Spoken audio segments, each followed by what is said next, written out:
Hi, what up, Tycoons? It's Tycoon Leon, where I specialize in options trading and providing stock market education to help others achieve financial success. I'm here with another recession indicator. This is the new recession indicator that I'm unveiling, and it is the second one that, in my opinion, highly accurate. I know the Psalm rule tells you a lot. There are other indicators, but these two haven't heard anybody else talk about them. So what we're going to do is we're going to discuss something that I look at when looking at if there could be a recession along with other factors. So AIG. Now, a couple of things that I found interesting is AIG has forecasted and confirmed the last three recessions. Okay. So once you see the bearish divergence on the weekly chart, on the RSI, and the price action closes below the weekly 50 SMA, recession is pretty much confirmed for the following year or like, a couple months after that. Couple weeks to a couple months, it's confirmed that a recession is pretty much on the horizon. So we currently have a bearish divergence on the weekly chart. And once price action closes below the weekly 50 SMA, it'll confirm the recession for 2025. Now, here's a couple of things that I found interesting about AIG. AIG is American International Group. They survived the 2007-2008 financial crisis primarily because of a massive government bailout. Government gave them they gave them billions, right? Not just the government. It actually came from the Federal Reserve. So the Federal Reserve actually took an 80% stake in the company, and the Federal Reserve gave them the money in exchange for that 80% stake. And once they were able to pay it back, then, the Federal Reserve, gave back the 80% stake, and they didn't have majority stake in the company. But AIG was so large and interconnected with other financial institutions that its collapse would have basically had a catastrophic effect on the global economy. So, AIG was heavily involved in the subprime mortgage market through its financial products division. And, when the housing market collapsed in 2007, 2008, AIG faced enormous losses because it had to pay out on credit default swaps as the value of the mortgage-backed securities plummeted, right? So that's just a little bit of fundamentals on the backside of why the technicals work out so well. So let's take a look at the technicals and see why I'm talking about AIG. So when we look at AIG on the chart, you'll see how I have dot-com recession, 2008 recession, COVID recession, and right now. All I'm going to look at is the RSI. When that RSI makes that bearish divergence, it is pretty much a wrap, right? Bearish divergence right here, 2008 recession. Bearish divergence right here, 2020 recession, and we have another one right here. Okay, so when we go closer, we look at the rise, and then we have that bearish divergence right here on the RSI, signaling we're pretty much going to have a recession in 2020, or I'm sorry, in 2000. And then once it got below there on like January of 2001 to February 2019, once that happened, it was a wrap, already in a recession. Okay. Maybe like 2 months later in March 2001 was when they called the recession. So boom, right? And then we have uh two oh wait, sorry. And then we have 2007. Okay. Let's back out. 2007 right here. Okay. So we can see, boom, looks like a double top. Cool. Might not be a double top, might just be consolidation to go higher. But we have a huge bearish divergence on the RSI. Bearish divergence, huge. Once we got below here on the 50 SMA, 50 SMA is yellow, by the way. So once we got below that yellow 50 SMA, we pretty much knew it was going to be a recession. All right. And what it did was it came back up, retested that 50 SMA around October, couldn't get above it. But in July, we knew there was going to be a recession in the market. Okay. So when it retested in October, that was pretty much the top, around October 2007. You can look at the chart and then it just waterfalled. Okay. And once something I noticed, once it gets around like 30%, like 30 on the RSI, that's where, you find bottoms at. So around below 30 on the RSI is when it's starting to bottom out. Now, once again, could take months. This is the weekly chart, so could take months, but once it gets to the 30 or below the 30, that's when it's starting to try to bottom out. Okay. And once it gets below there and starts to bottom out, gets back above there, then you try to it's trying to recover. Okay. Same thing happened over here. Got down here to the around the 30, and around that time is when it was trying to recover. But uh those also could be dead cat bounces. So we have 2020, boom, as you can see closely, we have a huge bearish divergence. And then once we got below here, actually we got below here in January, all right? But came back up, came back below it in February, which was when they announced the COVID recession. By the way, they announced it after the fact, because NBER, the National Bureau of Economic, they literally do it so far after the fact. So economic, or economists and analysts and like the news, you have to kind of gauge, because they're not going to tell you at the time if there is a recession, but economists, analysts, and the news will kind of tell you ahead of time. NBER won't.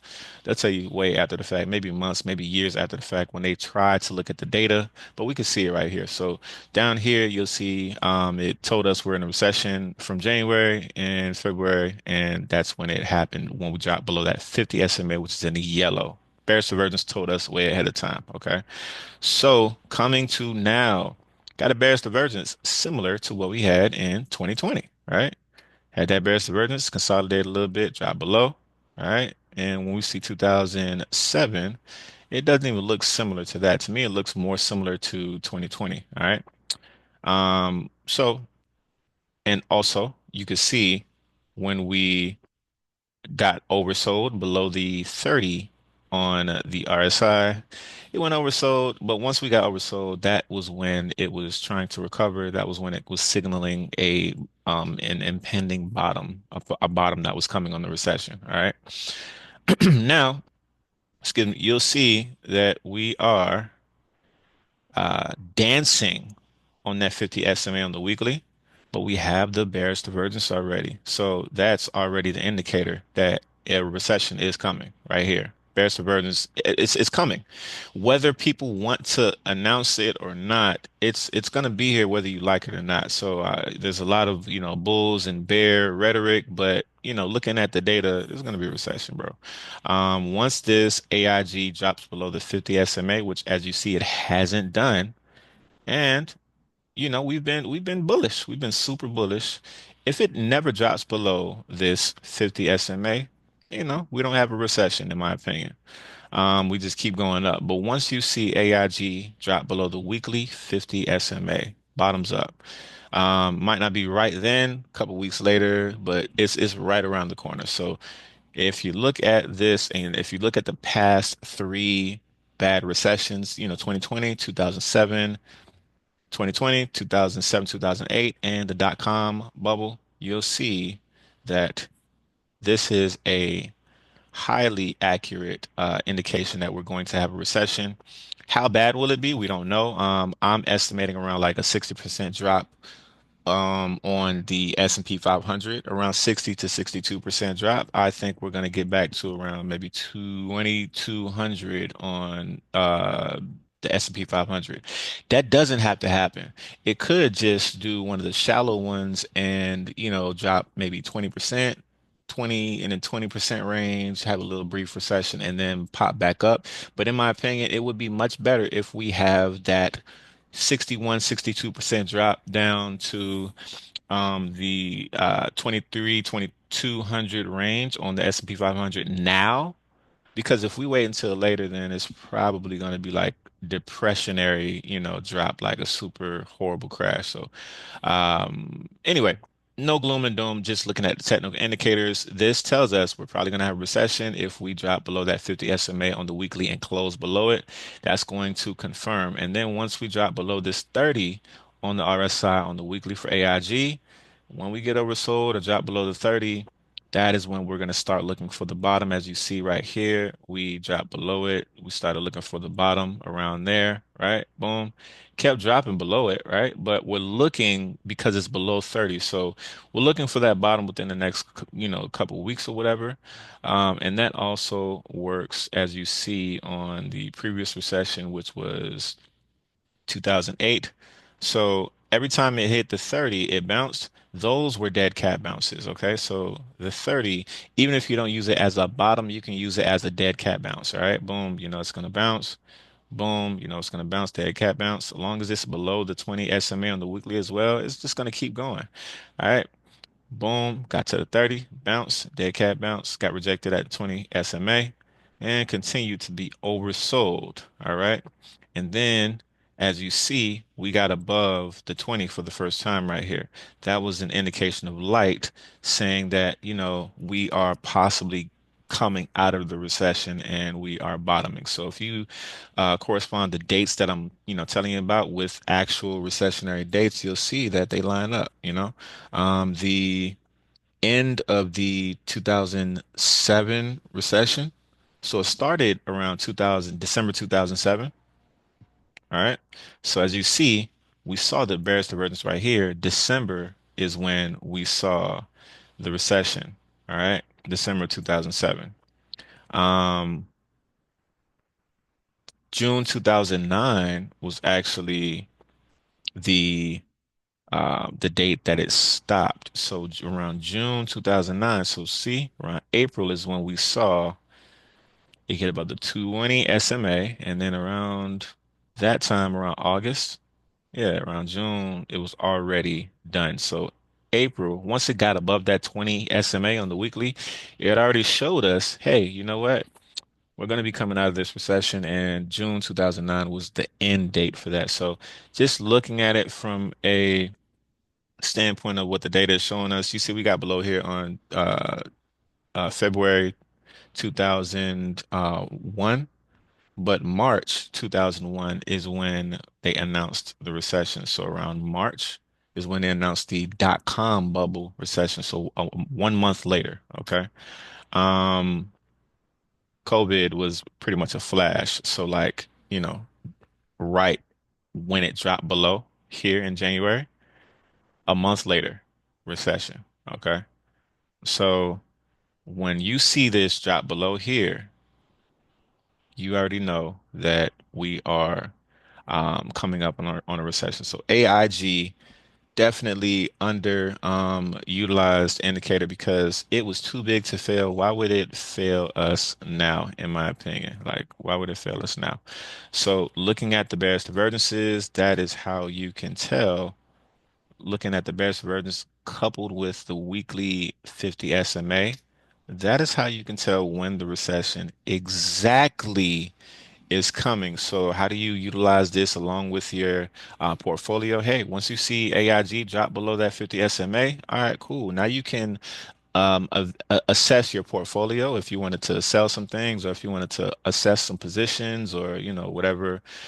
You can do that if you wanted to take some profit on some things because a recession is coming, you can do that. Or if you wanted to dollar cost average, knowing that things are going to drop, have some cash on the side and dollar cost average as it's coming down, you can do that. There's a couple things that you can do, but one thing you cannot do is ignore the fact that it's probably going to confirm a significant recession. Okay, we just don't know how big, how low things will go. All right, but that is the recession indicator unveiled. Okay. Now, once again, Tycoon Leon, we have Tycoon Network community where you can join us and get a lot of nuggets like this. We also have AI, call outs. We have AI information that pretty much tell you down to the expiration and the contract that you need to grab, the percentage rate, liquidity, everything like that. So we have like crypto indicators, crypto breakouts, crypto signals, insider trading, tips from higher ups in companies and analyst upgrades, all of it given through AI as well as probable flow and things of that nature. So, we have a lot of different information that we provide through the Tycoon Network community. Sorry, that's my son in the background. He's a little sick, but we have a lot of information. If you wanted to join, check the description below. And also, we provide an accelerated trading course for novices or anybody that's a veteran, intermediate. So accelerated trading course, it has a lot of just nuggets in there that I actually have created myself, and you can't get anywhere else. So if you're interested in the accelerated trading course, it's also in the description below. And if you want more content like this, like, comment, and subscribe. Happy trading.